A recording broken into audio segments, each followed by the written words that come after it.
All right. Well, we're gonna do a little work on the hay mower to get it ready for round 2. I'll probably still 2 weeks out on making second cutting. I mean, I could probably make it right now. It's just kind of short. It'd be good hay, there just wouldn't be a lot of it, and for that little bit that I gotta make, if I'm gonna go out there and make it, I'm gonna make sure I get my money's worth out of it. So but I got stuff, and this box right here is proof that it never hurts to ask. So this is all new old stock Oliver mower parts, except for this. This is a new inner tube for that tire that blew on me. So this is a brand new, never been assembled pitman arm. At least I'm pretty sure it's never been assembled. It doesn't appear to have ever been assembled. So I've got a spare pitman arm just in case. And if nothing, if I've also got, I'm probably going to see,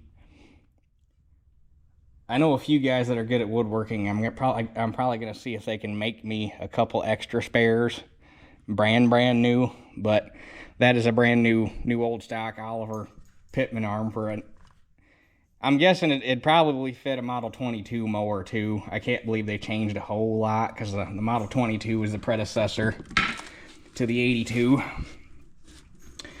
And then this here is a brand new, never been installed swath board. That for sure is probably Model 22 mower era, since it's red. So this is probably early 50s. At some point the Model 22 went to green frame red wheels, but I think on all of them the swath board and possibly the cutter bar stayed red, I think. But anyway, since that's red, this is probably Model 22 era, but they're the same board. This one's actually a touch longer than the one that's on my mower, which it's probably going to be nice, because it'd be nicer if it left a little bit more of a path, whatever you want to call it, rabbit run, whatever, on the outside of your pass for the shoe on the drive head for the next pass, so that you're not catching grass. So this one's a little longer, and the one on my mower may very well have been this long at one point, and the end of it's just wore off over the years, because mine's all beat up on the end. And then this is a little bit of a, I'm not going to call it a problem, but we're going to have to do a make work here. This is the, damn it, don't have enough room to work here. This is, dang it, the extension, swath board extension goes on there like that, for helping out in taller grass. This, I mean, this one's definitely Model 22 mower era, and it has the part number Z9006 still in the original paint on it, and that is the part number that I gave them. That's the part number out of the manual for an 82 mower. But apparently at some point Oliver changed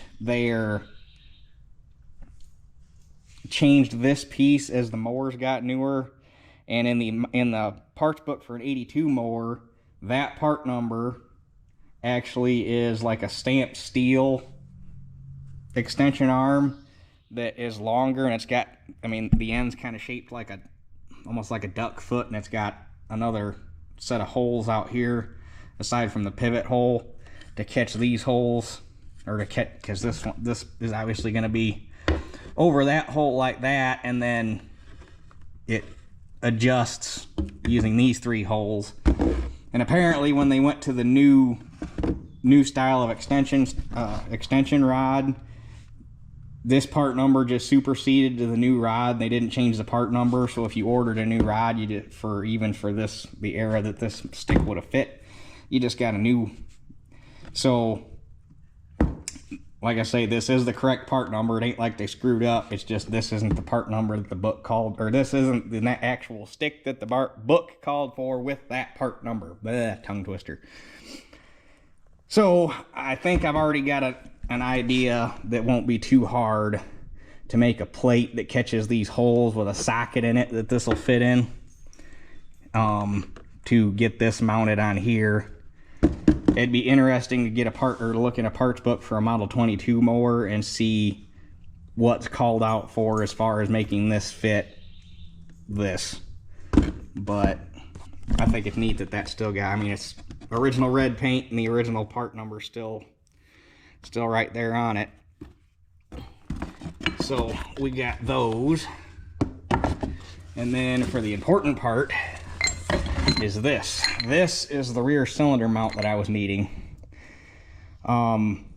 Really wouldn't have been that hard of a part to make, except for without having something for dimensions and some pictures, or some good pictures or something to know, because obviously these bolt holes are offset. This hole on the top is offset. You have this right.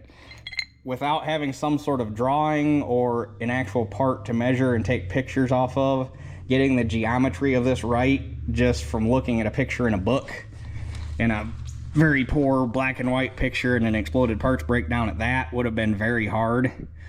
And the way the lift works on that mower, there's not a whole lot of room for error on this, because if you make it where the cylinders are where it's too short, right? Yeah, if you make it too short, when the cylinder contracts, it can over raise the drive head and actually break stuff.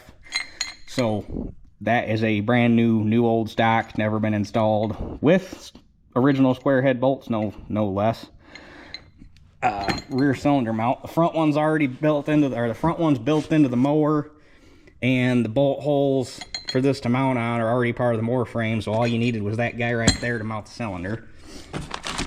And then there's this guy this is the standoff riser, whatever you want to call it, for mounting the hydraulic hoses. I got to look in the manual under install. I think there's a section in there possibly about installing the hydraulic lift setup. If not, there's some decent pictures, overall pictures of the mower with the hydraulic lift setup to know exactly where this bolts.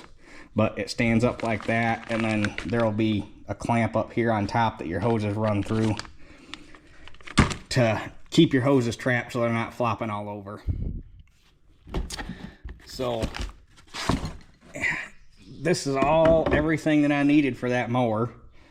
The only thing I didn't ask about, which I should have, but I was impressed that I quit while I was ahead, because I couldn't believe that they had all this stuff, let alone anything else. But I should have asked about some new old stock mower guards, just so I had some spare ones on hand, but I can get those in the next order.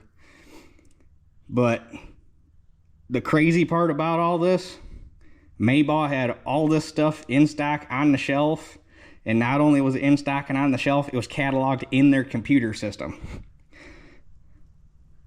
The only thing that got a little goofy was I gave them the original Oliver part numbers out of the parts book, and most of those numbers superseded to newer white part numbers, like this W number right here.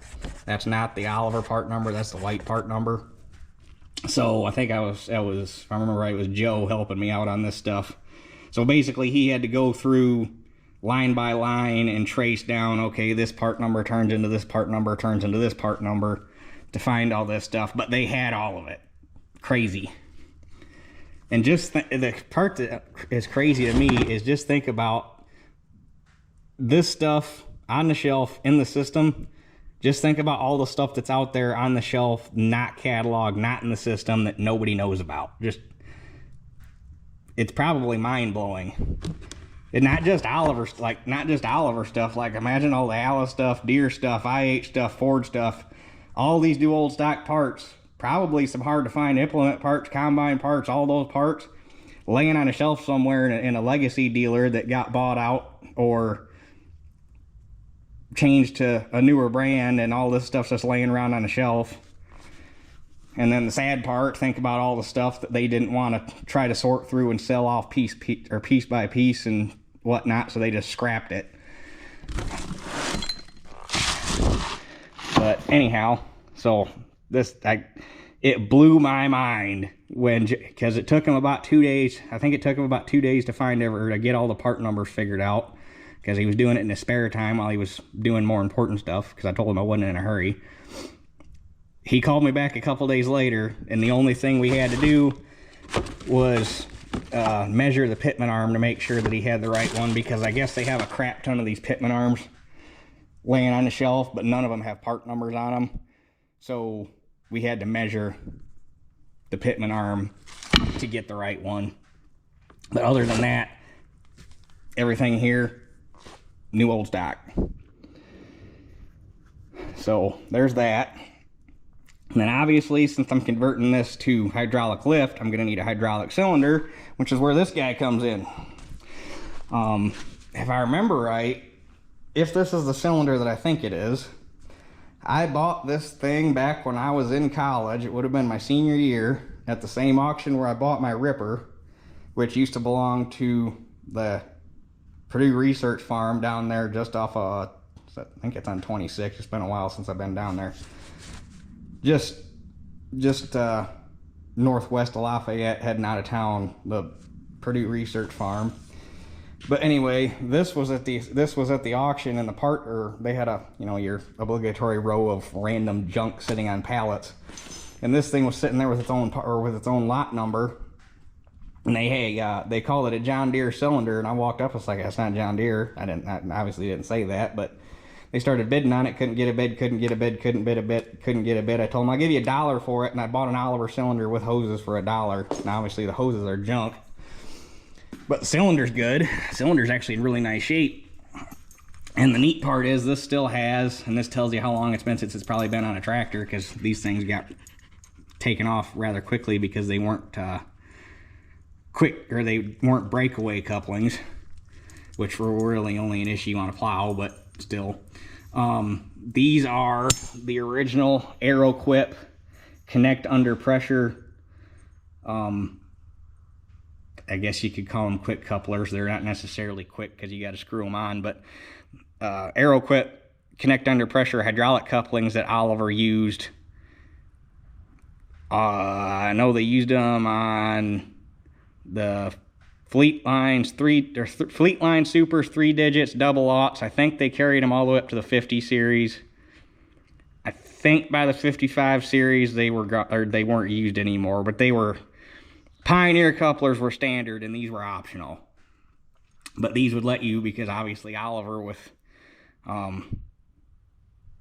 the way their valves work and the safety or the relief and the poppet and everything work, you can't release the hydraulic pressure, because the only way that it will flow hydraulic fluid is if the engine's running. So these let you connect under pressure, because anybody that's ever used an Oliver that doesn't have the connect under pressure Pioneer couplings like what we use on ours knows the pain of having to get a punch out and a hammer and pop the check valves in the couplers on the tractor to get it to release pressure so you can get your couplings to plug in together. So, but this is the cylinder I'm going to use on it.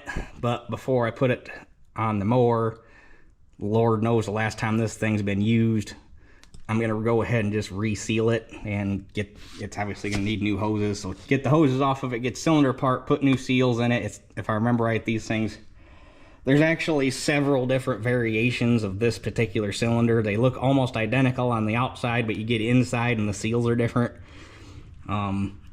Because I've rebuilt 5 or 6 of these now that we have on implements scattered around, and almost every one of them has had different seals inside. Well, they're not actually seals, most of them are just O-rings, but different combinations of crap. So it's a little bit of a mystery, but we'll get it up to the shop, get it apart. They're really simple, so let's do that first. Alright, how stubborn do you suppose these hoses are going to be?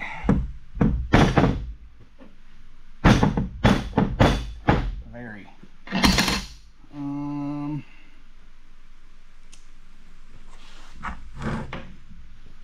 if I can clamp this. Yeah, I should be able to.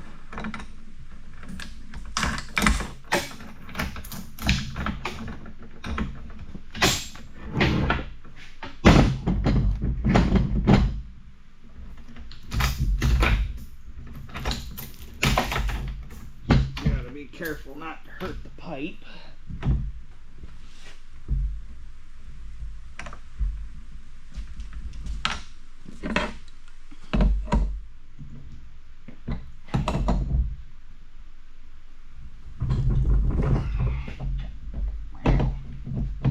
I can move you closer, huh?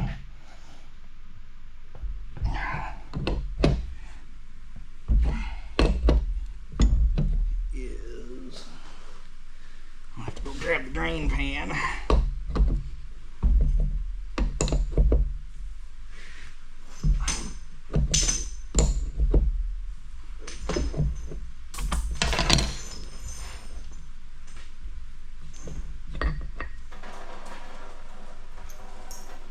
Yep, that tells you how long it's been since this has been on a tractor. It's got automatic transmission fluid in it, which was one of the recommended fluids that Oliver had for a period of time.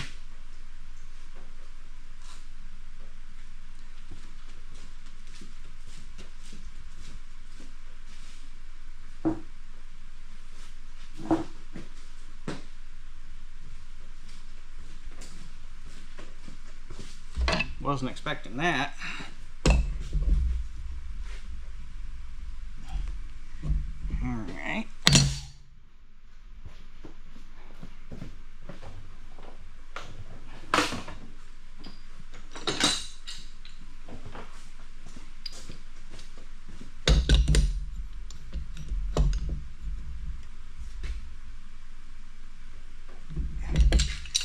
Other way, dummy.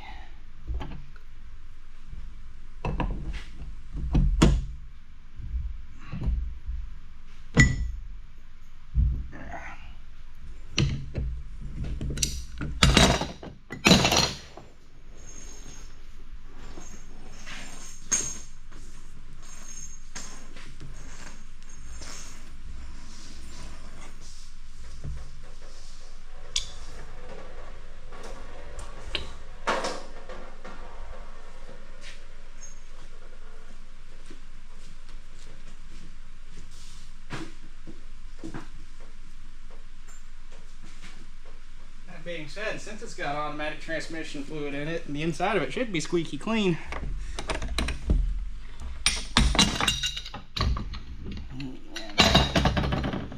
Now, get pipe off of here.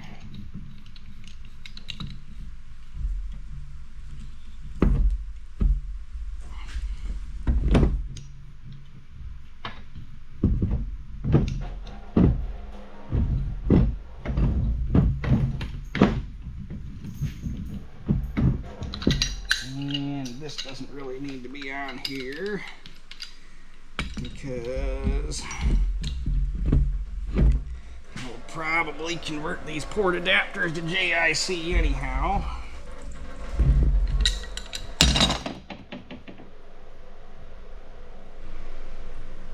So real quick before I take it all the way apart, a rundown on how these Hydra-Lectric cylinders work. These were the first electric over hydraulic depth stop cylinders produced, at least for the agricultural market. They were actually made by Cessna for Oliver, but Oliver and Cessna designed them together. And this is actually a second generation. I've got a first generation down in the barn. It would have been on a fleet line, but it's rough. But basically, you got an electromagnet here, a switch right here, and this is your wiring harness, or this is your power harness, and you would there's on your hydraulic levers, or on the fleet lines, they were up on the steering column, but there's switches that you would actuate on the hydraulic levers on, well, but to keep it simple, let's just say on the 4 digits on up, and that would send power to this electromagnet, and that electromagnet would grab hold of that stop collar and override anything or any of the depth stop functions, and it would grab onto that collar. You could run the cylinder to any depth you want. You let go of the button, the collar would stay on the cylinder where you set your depth, and then from that point on, wherever that collar was, when you stroked out and hit that button, that would kick the hydraulic circuit out and stop your cylinder where you set it. So you'll see more as we take it apart, because I'm going to gut the control box, because I usually never leave any of the Hydra-Lectric stuff in them, because I'm pretty sure the 1800 is the only tractor we actually have with a complete Hydra-Lectric harness still on it. I think all the other ones have been cut prior to us getting them, and we don't really have any implements that require any depth stop function. So I've just never invested the money into making a depth, or putting one of these together so that the depth stop still functions, because if I remember right, you can buy harness parts for these now, but they're kind of, if I remember right, they're kind of salty. So I've just never invested the time into making one work, because other than for the novelty of having one that works, we don't really have anything requiring that kind of depth stop. And for the little bit, or for the few pieces of equipment that we do, stop collars work just as easy, and they're cheaper, and it doesn't matter what tractor you run the implement on. So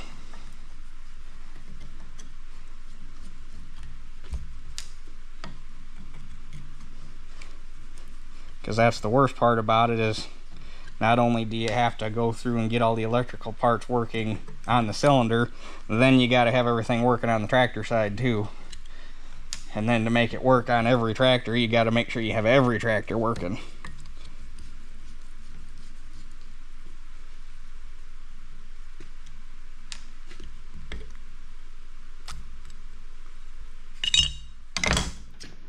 So here is your limit switch, which I'm impressed this one's actually intact.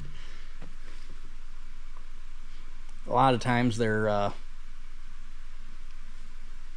cracked, because this cavity will get full of water, and that's all she wrote.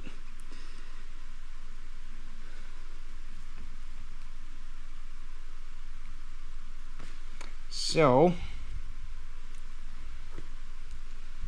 we pop this here little button out,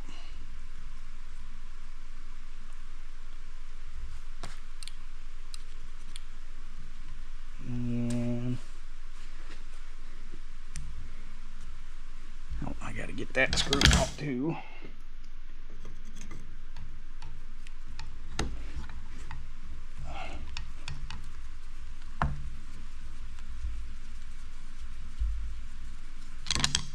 Right in the oil.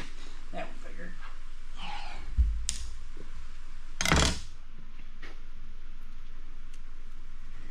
And there's this little teardrop shaped piece that holds everything in here, and there's a rubber seal that keeps anything from getting into the chamber from that side. And then we need the deep well socket. Half or 9/16.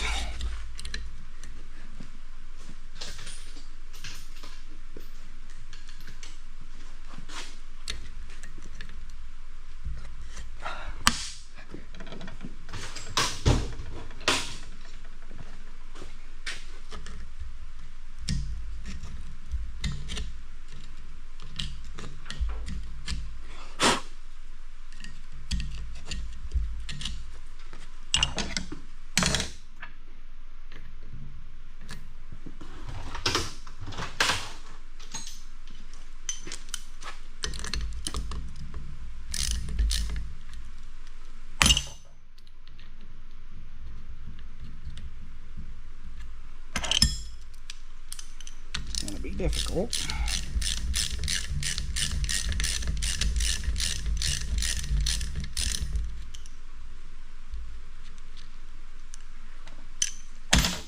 And that should let you fish the switch out of here.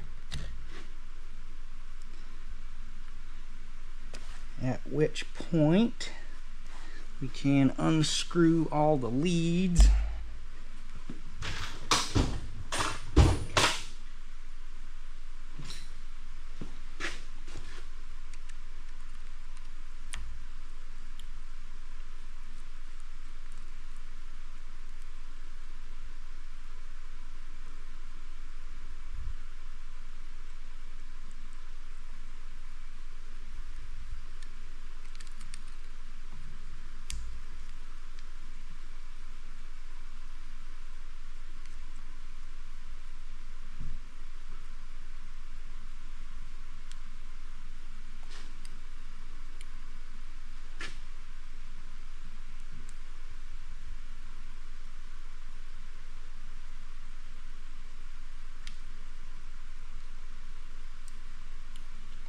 So that's the switch, and it sounds like this one actually works still, which is impressive because, like I say, made in USA. Good luck finding any electrical components like this made in USA now.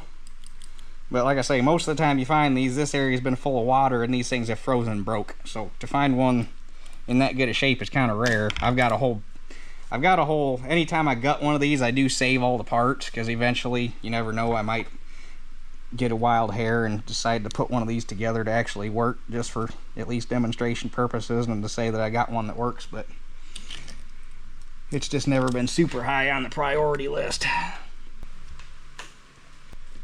Alright, so once you get the Hydra-Lectric harness out,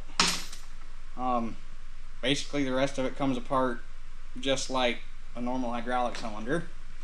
You get 4 1/2-inch bolts.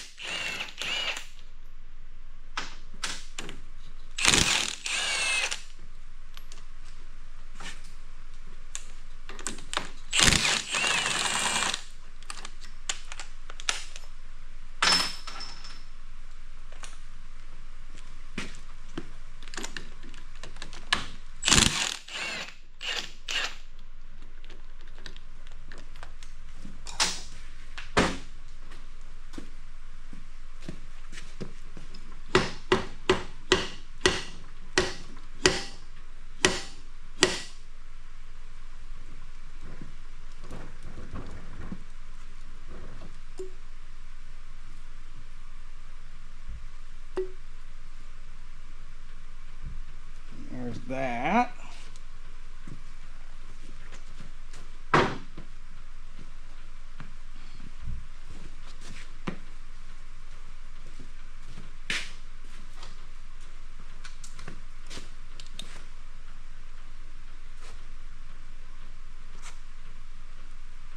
I don't think this cylinder's got a whole lot of hours on it.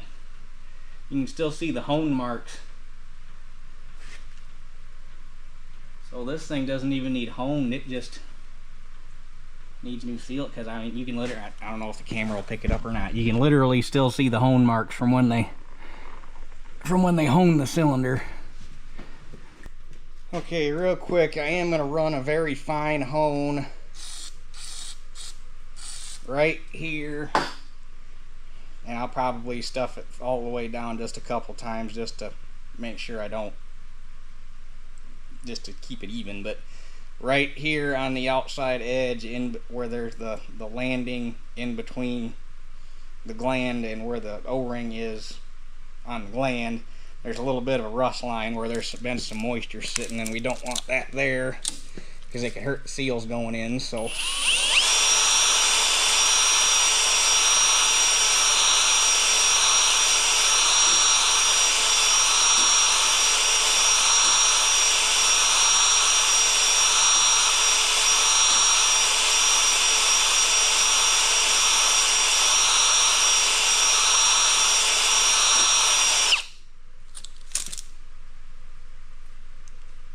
okay, that took care of that, nice and easy.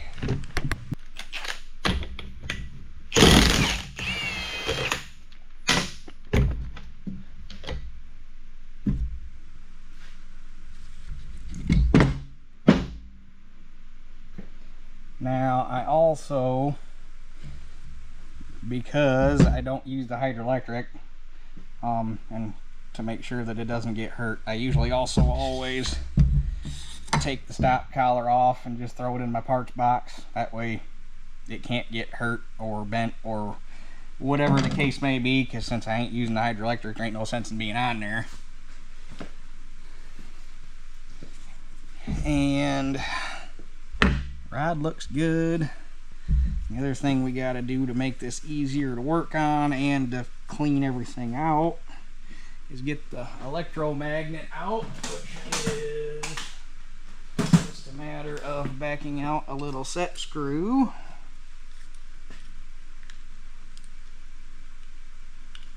Long size wrench.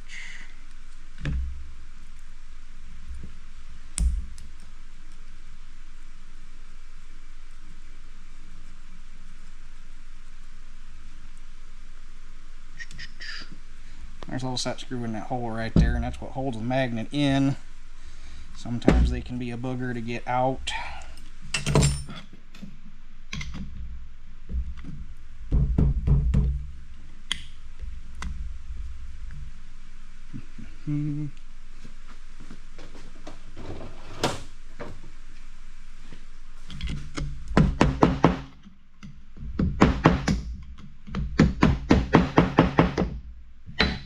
Because the thing about the electromagnets is there's no seal around them or anything, so shit gets built up in there, which this one's got a pretty good bit of grease built up around it, so getting them to budge can sometimes be a struggle.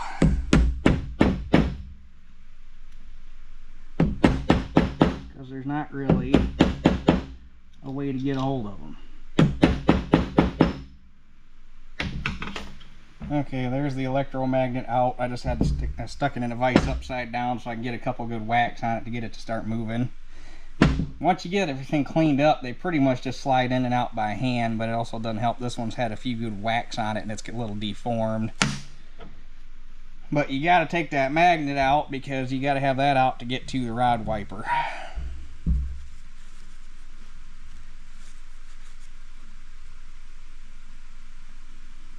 So basically all we got, and let me get a pick set here. We got our O-ring in here that seals the rod, and then we've got our O-ring and two backup rings here, which this is one of the spots where you'll see variation. I've seen there's been a couple different seal groove widths in these pistons, some of which there isn't really no modern replacement to fit a new seal into it, and we've actually had to go in and recut seal grooves in a couple cylinders to get a seal in there that will work, because this one actually has either leather or rawhide backup rings, one of the two.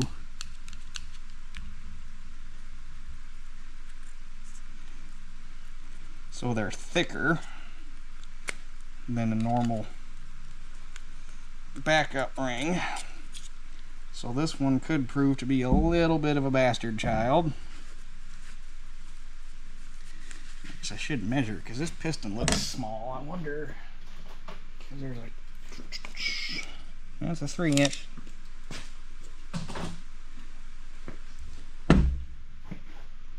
And then that's everything on the piston. We've got our gland O-ring, which by all rights this one really should have a backup ring on it, but there's not enough room.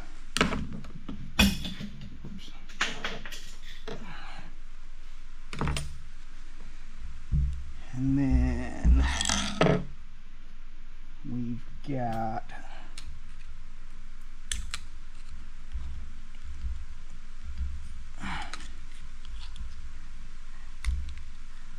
this one's got a, oh okay, yeah, it's a lip style rod seal.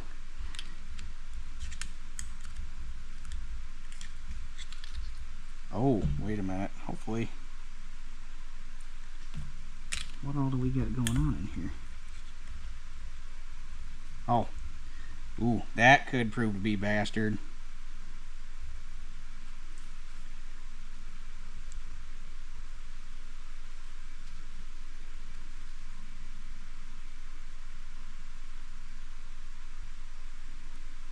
We had a lip style rod seal with 2 backup rings. Ooh, that could possibly prove to be an issue.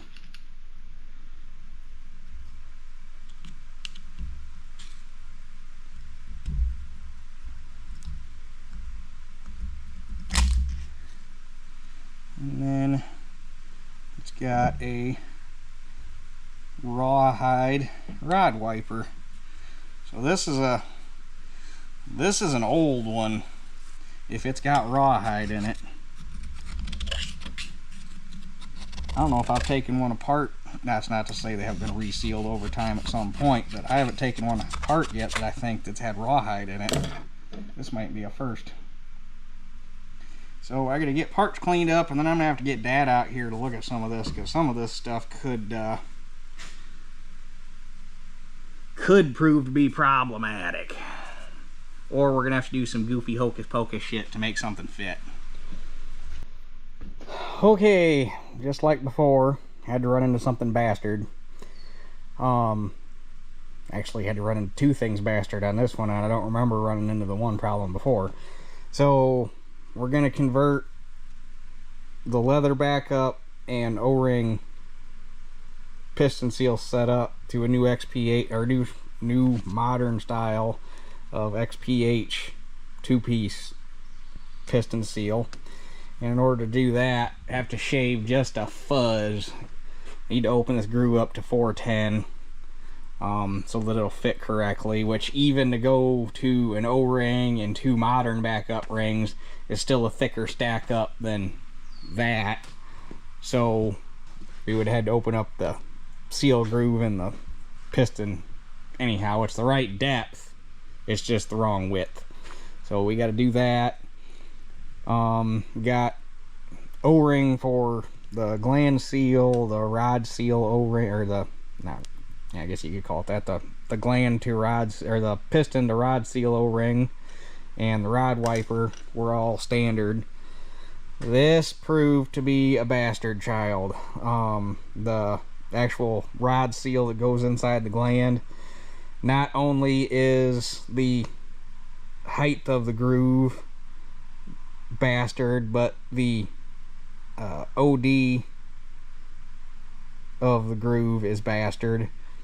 So it gives a goofy cross section for the rod seal, which you can still buy this seal. It's a 5, what did he call it? What did Dad say it was? 5/32 cross section. They make that seal in 2 different styles. Problem is, they don't make backup rings for that cross section, so can't stack that in there. And I remember in a few of these that we've rebuilt in the past, there has been an O-ring for a rod seal with a backup ring on either side of it. Can't even do that in here because the dimensions of the groove don't match an O-ring and backup ring stack. So, and about the only dimension on the groove that you could modify if need be would be the width of the groove, because you can't go any deeper without breaking out into the switch chamber up here, so you can't open up the ID any to get to a standard cross section, which I don't remember running into that on any other cylinders we've done, because like I say, a lot of them have been O-rings with backup rings, but you can't do that in this one. So it's weird.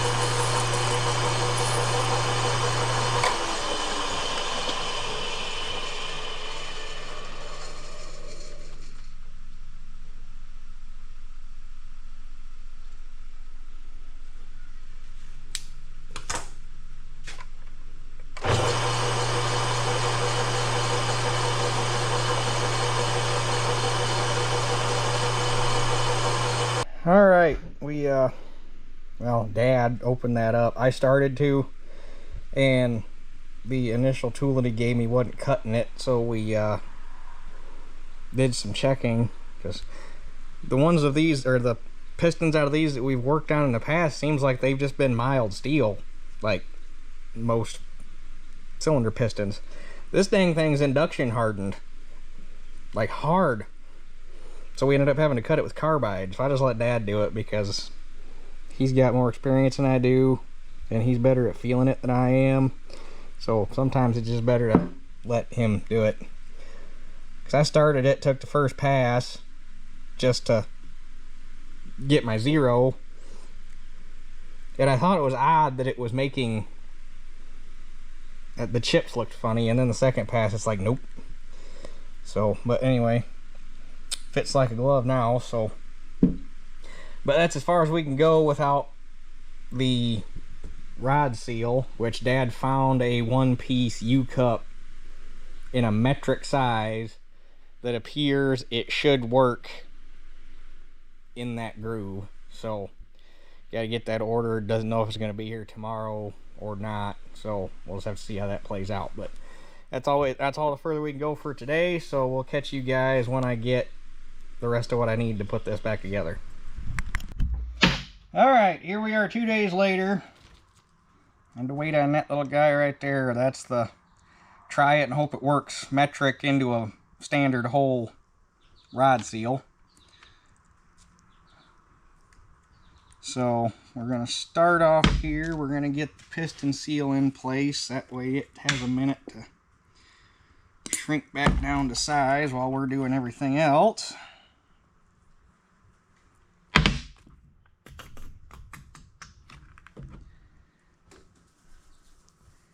It's going to be an expensive couple days. Tomorrow I got to write the check for my new roof, and today I went up and ordered new rims and tires for my truck, since the can't remember if I told you or not, when I picked it up from the body shop, obviously the new rim that they put on it, I noticed did not match. I'm thinking that they thought that I wasn't going to notice, or they were hoping I wasn't going to notice.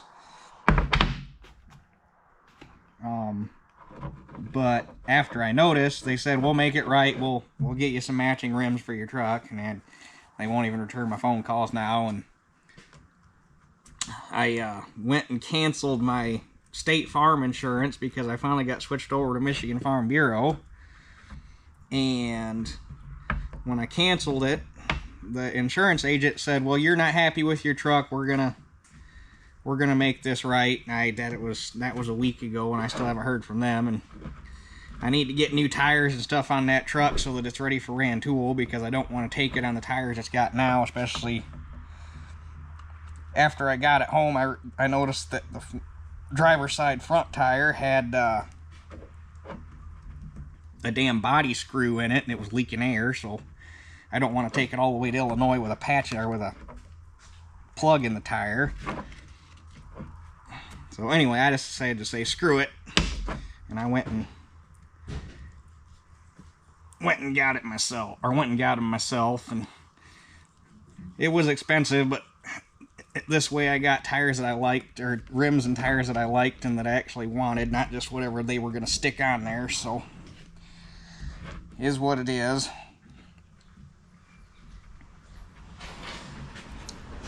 Well, dang, normally these don't fight that hard.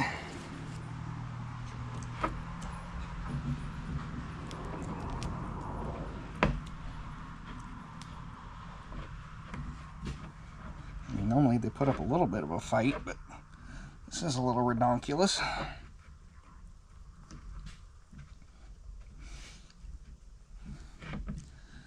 We got rain coming tomorrow that I hope misses us, because I was just down checking wheat. It's close. I don't think it would actually go today. I think spots would go today, but I don't think you'd be able to go cut a whole field. If we miss the rain tomorrow, I bet 1 or 2 more days of drying would probably have it, but we got chances of rain coming tomorrow, and for once, or for the first time this summer, I kind of hope it actually misses us, because I really want to just get it through wheat without any troubles. That would be very nice. Alright, this thing's being... That's why I wanted to do this first.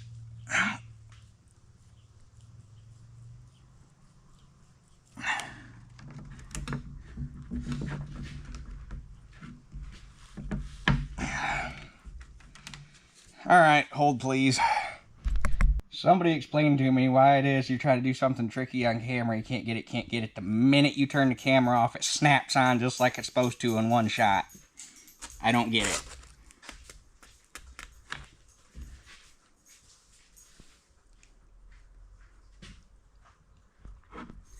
And we can put this guy in here. And that takes care of the piston. And on the Hydra-Lectric side of things, the one piece I forgot to mention, because I didn't have it apart, is this little guy right here. There is, on the back side of the piston, this little ramp turned into it, that when the piston strokes out, it hits this little lever right here, and that lever's got basically what looks like a cutout point on the end of it that breaks the Hydra-Lectric circuit and basically tells the system, hey, cylinder's all the way extended, we can't do anything. So that's what that is.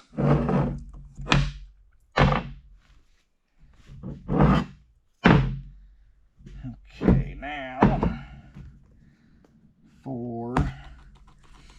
I want to try to dry fit it on one hand, but on the other hand I don't, because I'm scared you're going to hurt it getting it back out. So we'll just go whole hog right off the bat.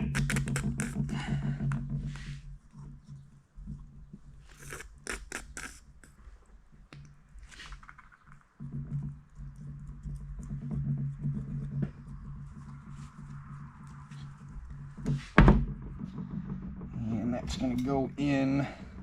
Seal lip faces the pressure.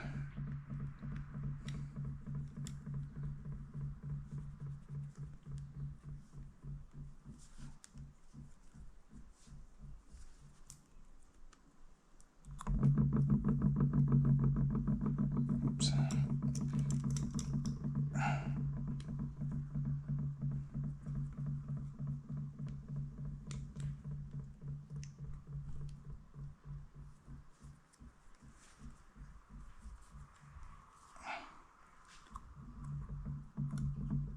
Come on.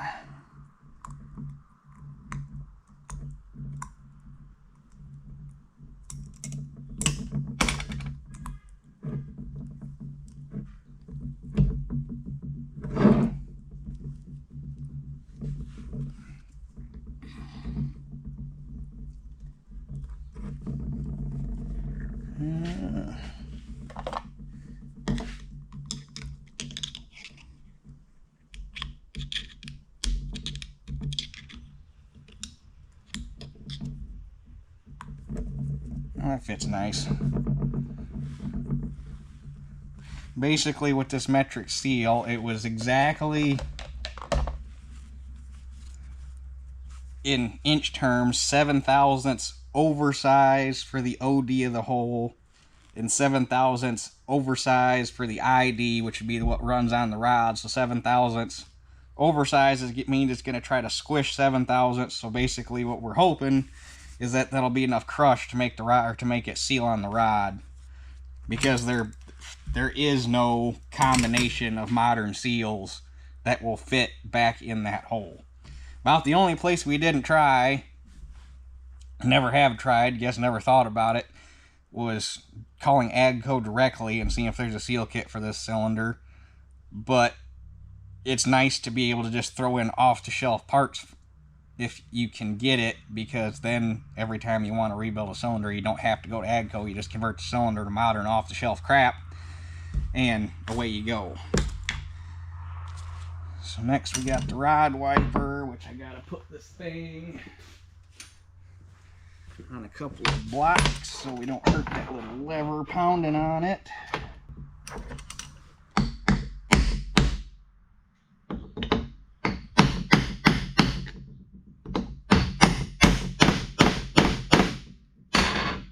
Okay, that's got the rod wiper installed, so we're good there. And we'll put a little slickum on that.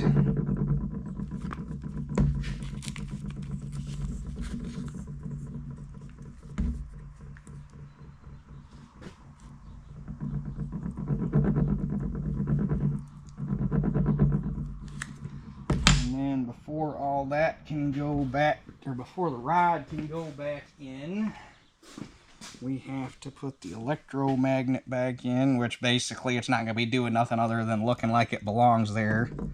But I like to put them back in because otherwise you're just looking at it's just a hole to collect crap, plus you need it to seal up that gap right there.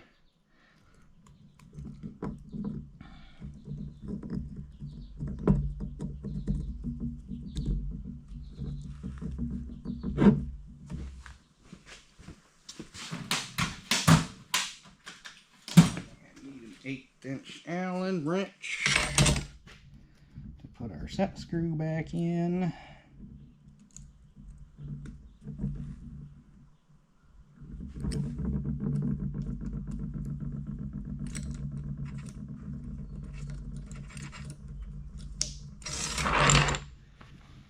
And now our rod can go. Oh, can't forget that O-ring.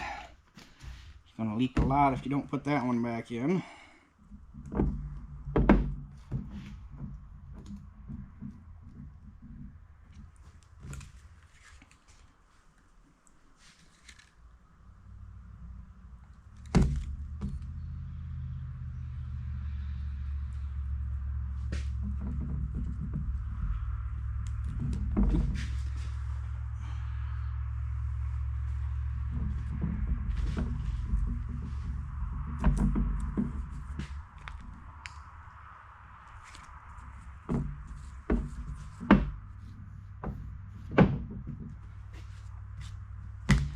Okay, now we can put the rod back in.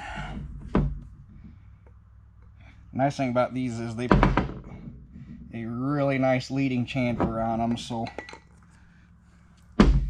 which is a lot more than you can say for a lot of cylinder manufacturers, but that makes going together on these things really easy.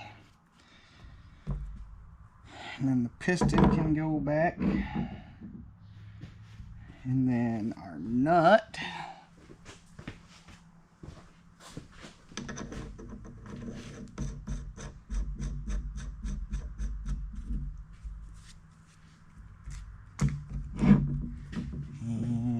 Needs an impact. Okay, now that she's all together, if everything works right,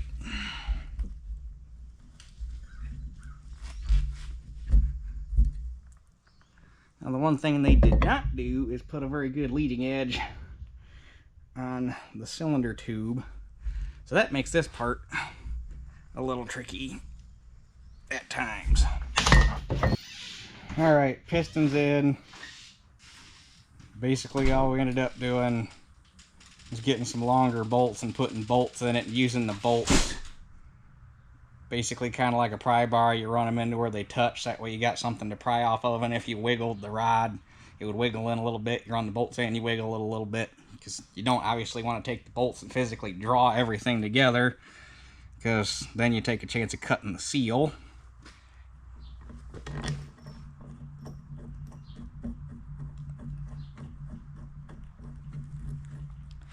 And that would be no good.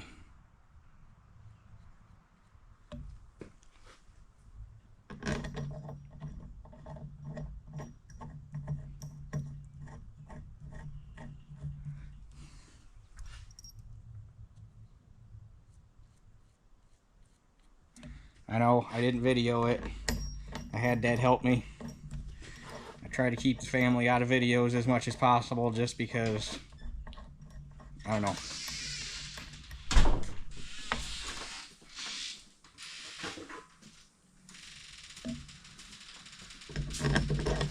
Security, I guess, more than anything.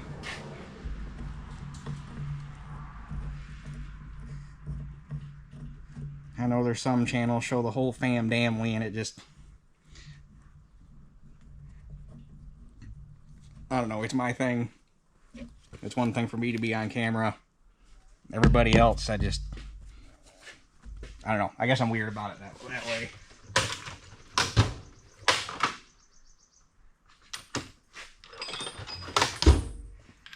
Okay, these will go back in with a ratchet. That way you can feel it.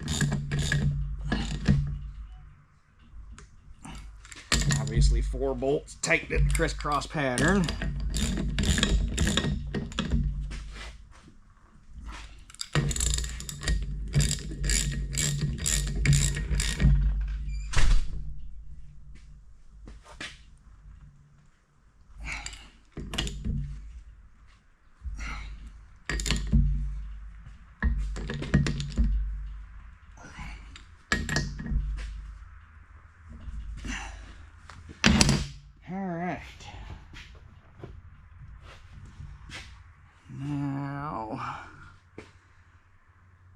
Unfortunately, that hole is too big for an air nozzle, so we'll just leave it extended for the time being when we can get it out of the vise. And I gotta put the tube back, or the pipe back on it. Alright, so obviously now we gotta button up this big gaping cavity right here. And since I gutted it, there's nothing to plug these holes anymore. So what I do is you throw a bolt, or a 5/16 bolt and a couple flat washers on either side of this hole, and that will close this one up.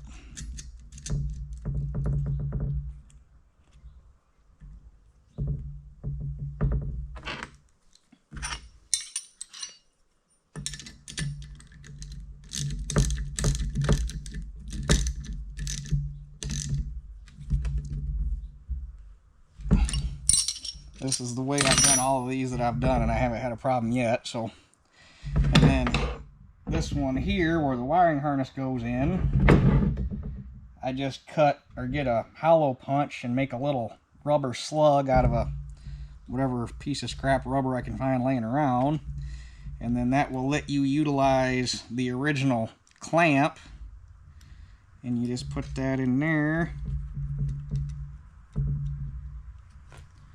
The bolt hole, and it will clamp that little piece of rubber in there and keep that hole sealed off.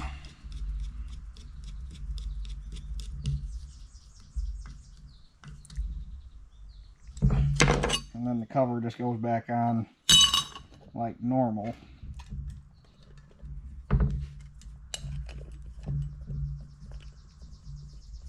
There's technically supposed to be a gasket under this, but since there's no guts in there, and this thing's going to sit inside anyhow, I'm not worried about making a new gasket for it.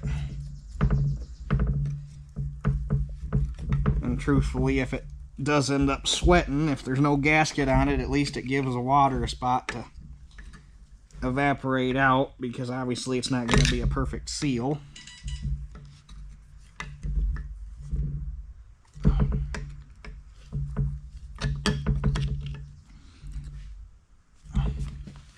Alright, now I just got to figure out what I want to do for port adapters, and she should be ready to go. Alright, we're going to run this on Dad's cylinder machine so we can actually test it up to full pressure, because air may or may not tell the tale.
Alright, she's good to go. No leaky.